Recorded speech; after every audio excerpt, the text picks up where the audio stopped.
La femme kurde Müjde B, dans certains journaux, elle est aussi appelée Misja, est née en Allemagne et a épousé un cousin en Turquie à l'âge de 17 ans. Comme elle est encore à l'école, le marié importé ne peut pas venir en Allemagne en 2007, dans le cadre du regroupement familial.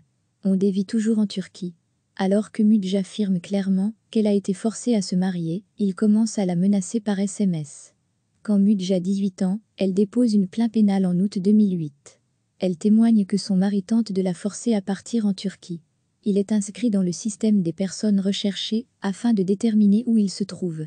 Actuellement, Müjde a obtenu son diplôme d'études secondaires et veut devenir coiffeuse. En octobre, Ondé entre illégalement en Allemagne, peut-être pas pour la première fois, peut-être avec l'aide de passeurs du PKK. Il vit d'abord chez des parents à Dortmund, puis chez les parents de Müjde, mais probablement dans une chambre à lui. Il est possible que les parents veuillent éviter à leur fille d'être violée dans leur propre maison. Ou bien ils savent qu'ils pourraient être poursuivis pénalement en conséquence. Ou bien il s'agit d'un marché, en échange, Müjde ne se rendra pas à la police. Quand Müjde sort le soir du Nouvel An, Ondé la suit. Il l'emmène sur un chemin de terre isolé à Arsewinkel, où il l'assomme et la poignarde, environ 2 heures après minuit. Puis il l'a renversée avec une Audi empruntée. Lors de l'autopsie, on a trouvé plusieurs blessures causées par une queue de billard. La baguette est ensuite retrouvée cassée sur la scène de crime, tout comme la lame, également cassée et ensanglantée.